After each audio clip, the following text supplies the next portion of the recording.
Cash flow statement में तीन type की एक्टिविटीज होती हैं, ऑपरेटिंग, इन्वेस्टिंग और फाइनेंसिंग। ऑपरेटिंग में हमारा ऑलमोस्ट 60 to 65% दिमाग लगता है, ऑपरेटिंग हम कर चुके हैं। इन्वेस्टिंग में 15 to 20% दिमाग लगता है, वो भी हम कर चुके हैं। फाइनेंसिंग में 5 to 10% दिमाग लगता है। तो टेक्निकली सबसे छोटा कॉन्सेप्ट है फाइनेंसिंग एक्टिविटीज, इजी है, स्कोरिंग है। बट कैश फ्लो स्टेटमेंट आप तब तक नहीं बना पाएंगे जब तक आपको ऑपरेटिंग, इन्वेस्टिंग और फाइनेंसिंग तीनों अच्छे से नहीं आते। हो सकता है पूरा क्वेश्चन है prepare a cash flow statement, अगर सिर्फ एक एक्टिविटी पे आया तो सबसे ज्यादा चांसेस होंगे कि वो ऑपरेटिंग एक्टिविटी का होगा, फिर चांसेस होंगे कि वो इन्वेस्टिंग एक्टिविटीज का होगा, और फिर सबसे कम चांसेस है कि फाइनेंसिंग एक्टिविटी का होगा, क्योंकि फाइनेंसिंग एक्टिविटी में एडजस्टमेंट वाइज उनके पास ज्यादा चीजें नहीं है पूछने को। इजी है, स्कोरिंग है, ध्यान से सुनेंगे। थियोरेटिकली हम सुन चुके हैं पहले भी इन्वेस्टिंग एक्टिविटीज क्या होता है, ध्यान से देखेंगे। फाइनेंसिंग एक्टिविटीज का मीनिंग हम ऑलरेडी कर चुके हैं। मीनिंग क्या था?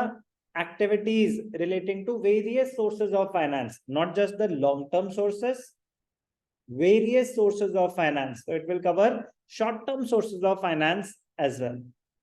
पैसा बिजनेस करने के लिए वेरियस सोर्सेस क्या क्या होते हैं? कंपनी शेयर्स इशू कर सकती है, कंपनी डिबेंचर्स इशू कर सकती है, कंपनी लोन्स बोरो कर सकती है, कंपनी बैंक ओवरड्राफ्ट की फैसिलिटी अवेल कर सकती है, कंपनी बैंक कैश क्रेडिट की फैसिलिटी अवेल कर सकती है। There are various sources of finance.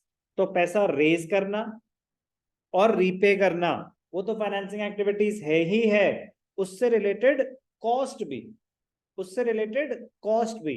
मतलब मैंने बैंक से लोन बोरो करा, it is an inflow relating to a financing activity, but जो लोन बोरो किया it will carry a cost, उस पर मुझे इंटरेस्ट पे करना पड़ेगा। तो interest on loans and borrowings, that will also be a financing activity. But sir हम वो तो ऑपरेटिंग एक्टिविटीज में दिखा रहे थे, ऐड करते थे non cash non operating eight interest on borings, तो वहां दिखा रहे थे, वहां दिखा नहीं रहे थे, वहां रिवर्स कर रहे थे, वहां ऐड बैक कर रहे थे कि भैया ये ऑपरेटिंग एक्सपेंस नहीं है, इसको ऐड बैक करो, ये फाइनेंसिंग एक्टिविटी है, यहां पे दिखाएंगे एज एन आउटफ्लो। जैसे इन्वेस्टिंग एक्टिविटीज में इनफ्लोज एक साथ फिर आउटफ्लोज, यहाँ पे भी एग्जैक्टली सेम लॉजिक कि इनफ्लोज फिर आउटफ्लोज, कोई एडलेस नहीं लिखते, इनफ्लोज आउटफ्लोज। तो टेक्निकली इनडायरेक्ट मेथड सिर्फ ऑपरेटिंग एक्टिविटीज के लिए यूज होता है।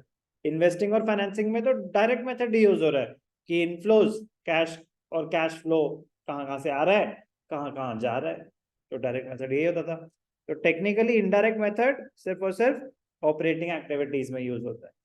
तो ध्यान से देखेंगे क्या होती हैं ये financing activities. They are those activities which result in change in size and composition of owner's capital. Change in size and composition of owner's capital, including equity and preference share capital in the case of companies and borrowings of the enterprise. So they bring about a change in the owner's capital and borrowings of the enterprise. So owner's capital includes both equity and preference shares. So it includes proceeds from issue of shares, both equity and preference, issue of debentures, loans, bonds, short-term borrowings, long-term borrowings, their repayments. Accordingly, receipts and payments on account of the above items are shown in the cash flow statement as cash from financing activities. Cash flow from financing activities is separately shown because it is useful in estimating claims on cash flows by the lenders of funds in the future. कह रहा अलग से क्यों दिखा रहे हो? कह रहे भाई साहब पैसे पड़े हुए हैं, जरूरी थोड़ी ना कि आपके अपने हैं, क्या पता लोन्स बोरो कर रहे हो, तो बहुत जरूरी है ये आइडेंटिफाई करना और क्लासिफाई करना कि पैसों का सोर्स था क्या। ऑपरेटिंग एक्टिविटीज बिजनेस से आया, एसेट्स बेच के आया, या आपने लोन्स बोरो करे या शेयर्स इशू करे, तो it is an important item. Format wise ठीक है हम बाकी सारी कर चुके हैं। पहले सारे इनफ्लोज आ जाएंगे। इनफ्लोज के कुछ examples, proceeds from issue of shares, proceeds from issue of debentures, shares may be issued at premium, debentures में बी इशूड एट प्रीमियम और डिस्काउंट। कंपनीज एक्ट का रूल है, shares can not be issued at a discount. Section 53 of companies act prohibits the companies to issue shares at a discount. Exception, sweat equity. अगर आप अपने employees को shares issue कर रहे हैं तो डिस्काउंट पे इशू कर सकते हैं, अदरवाइज पब्लिक को shares can not be issued at a discount. तो shares can be issued at par और प्रीमियम। बता चुका हूं मैं आपको first chapter financial statement. Premium क्या होता है, 10 रुपए का शेयर 15 रुपए में इशू हुआ तो एक्स्ट्रा पैसों पे हुआ। तो कह रहे यहाँ पे क्या दिखाएंगे, कह रहे प्रोसीड्स। प्रीमियम पे तो ज्यादा पैसे आए होंगे, तो जितने भी पैसे आए हैं इंक्लूडिंग प्रीमियम हम इनफ्लोज दिखाएंगे। फिर डिबेंचर्स पे प्रीमियम है या डिस्काउंट है, जितना भी नेट अमाउंट आया है इनफ्लोज में वो आएगा।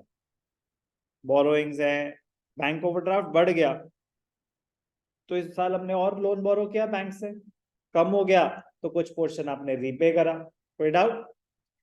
अब शेयर्स बायबैक करती है कंपनी, डिबेंचर्स रिडीम करती है। टर्म, ठीक है ना, टर्म क्या यूज होती है डिबेंचर्स के लिए, रिडेम्पशन, रीपेमेंट। शेयर्स के लिए बायबैक, इक्विटी शेयर्स के लिए buyback. Preference shares are redeemable, equity shares are irredeemable. इसका मतलब कंपनी को शेयर्स के पैसे वापस नहीं करने होते, आप कंपनी के पास जाके अपने शेयर्स देके पैसे नहीं ले सकते during the life time of the company. तो शेयर्स आर इररिडीमेबल, कौन से, इक्विटी शेयर्स। तो सर फिर हमारे पैसे तो ब्लॉक हो गए, कह रहे नहीं, आप जाके स्टॉक मार्केट पे ट्रेड कर सकते हो, कंपनी से पैसे नहीं मांग सकते।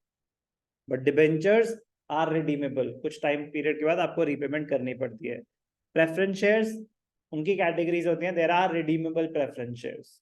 तो normal shares company buy back कर रही है तो it will lead to an outflow, आपको पैसे दे रही है, आपसे शेयर्स वापस ले रही है। डिबेंचर्स में रिडेम्पशन ऑफ डिबेंचर्स, आपको पैसे दे रही है, डिबेंचर्स कैंसिल हुए, लोन खत्म हुआ। तो आउटफ्लोज क्या हो सकते हैं, buyback of shares, redemption of preference shares, redemption of debentures, repayment of loan, decrease in overdraft, dividend paid, चाहे वो इंटरिम हो चाहे वो फाइनल हो। तो जो वहां एड बैक हो रहा था ऑपरेटिंग में, क्यों एड बैक हो रहा था, नॉन ऑपरेटिंग था, फाइनेंसिंग था, वही यहाँ पे माइनस होगा, वही यहाँ पे माइनस होगा। Interest paid, interest paid. अब ध्यान से देखना, जब रिडेम्पशन होगी ना, रिडेम्पशन में हम एक चीज सीखेंगे, redemption of debentures and preference shares may be at a premium. तो अगर रिडेम्पशन प्रीमियम पे हो रही है तो कंपनी को एक्स्ट्रा पैसे देने पड़ेंगे। 10 रुपए का शेयर है, 10% प्रीमियम पे रिडीम हुआ तो 11 रुपए देने पड़ेंगे। तो रिडेम्पशन में जितना आउटफ्लो हो रहा है वो आएगा। जैसे इशू के टाइम जितने टोटल पैसे आ रहे हैं इंक्लूडिंग प्रीमियम आएंगे, ऐसे ही रिडेम्पशन के टाइम अगर आपको प्रीमियम देना पड़ रहा है तो आपको एक्स्ट्रा पैसे देने पड़ेंगे, यहाँ पे टोटल आउटफ्लो आएगा, यहाँ पे टोटल आउटफ्लो आएगा। कोई भी डाउट, कोई भी डाउट, ध्यान से देखेंगे। फाइनेंसिंग एक्टिविटीज, इनफ्लोज आउटफ्लोज, एक छोटी सी एडजस्टमेंट होती है, कभी इंटरेस्ट निकालना पड़ सकता है, कभी डिविडेंड निकालना पड़ सकता है, तो उस पर डाउट आता है कि ओपनिंग बैलेंस पे निकालें या क्लोजिंग बैलेंस पे। उस पर डाउट आता है कि ओपनिंग बैलेंस पे निकालें या क्लोजिंग बैलेंस पे। कह रहे वो तो डिपेंड करता है कि अगर जो चेंजेस हुए कि साल शुरू हुआ तो 10 लाख के डिबेंचर्स थे, जब साल खत्म हुआ तो 15 लाख के डिबेंचर्स थे। तो क्वेश्चन आता है कि जो इंटरेस्ट निकालें 10 लाख पे निकालें या 15 लाख पे निकालें। करेक्ट, देखो 10 लाख तो पूरे साल ही डिबेंचर्स रहे मिनिमम, 5 लाख और डिबेंचर्स इशू हुए, 5 लाख का आपने और लोन बोरो करा, तो वो कब बोरो करा उस पर डिपेंड करेगा कि इंटरेस्ट कैसे कैलकुलेट करें। कह रहे कोई इंफॉर्मेशन गिवन नहीं है, कह रहे फिर तो आपको अजम्पशन लेनी पड़ेगी। तो उन्होंने रूल निकाल दिया कि अगर कोई इंफॉर्मेशन गिवन नहीं है कि जो एडिशनल जो भी चेंजेस हुए हैं, चाहे आपके इशू हुआ है चाहे रिडेम्पशन हुआ है, जो भी चेंजेस हुए हैं अगर कोई इंफॉर्मेशन नहीं है तो हम अज्यूम करते हैं कि eight the end of the year हुआ होगा। तो थ्रू आउट द ईयर कौन सा बैलेंस रहा होगा, ओपनिंग बैलेंस। तो जो भी कैलकुलेशन करेंगे इंटरेस्ट की या डिविडेंड की, किस पे करेंगे, opening balance. But this is based on the assumption that the changes took place at the end of the year. Technically आप assumption दूसरी लेंगे तो भी नेट रिजल्ट सेम आएगा, इंडिविजुअली चेंज हो जाएंगे। बट उन्होंने कहा कि सिंप्लिसिटी के लिए, यूनिफॉर्मिटी के लिए सब एक ही assumption लें कि अगर हमने कोई डेट नहीं दी कि चेंजेस कब हो रहे हैं, तो आप अज्यूम करना जो भी चेंजेस हुए चाहे वो इशू है या रिडेम्पशन है, they took place at the end of the year. तो थ्रू आउट द ईयर कौन सा बैलेंस रहा, ओपनिंग। तो जो भी आप कैलकुलेशन करेंगे किस पे करेंगे, ओपनिंग। तो interest on debentures it must be calculated on the opening balance, but it is based on the assumption that the changes क्या हैं, क्या है चेंजेस अश्विन, परी, फ्रेश इशू या रिडेम्पशन, कोई भी चेंजेस हैं तो they took place at the end of the year. तो थ्रू आउट द ईयर कौन सा बैलेंस रहा होगा, जो ओपनिंग है, तो जो भी कैलकुलेशन होगी किस पे होगी, ओपनिंग बैलेंस। बट ये रूल कब अप्लाई होगा, the above rule will be applied only when specific dates of issue and redemption are not given। तो क्वेश्चन में अगर मेंशन है कि fresh issue took place on 1 अप्रैल 2023 और ईयर है 23-24, तो उन्होंने बता दिया बिगिनिंग ऑफ द ईयर में ही हो गया था इशू, तो अब थ्रू आउट द ईयर कौन सा बैलेंस रहा होगा, जो आपका क्लोजिंग बैलेंस है। तो प्लीज ये एक बेसिक एडजस्टमेंट का ध्यान रखेंगे।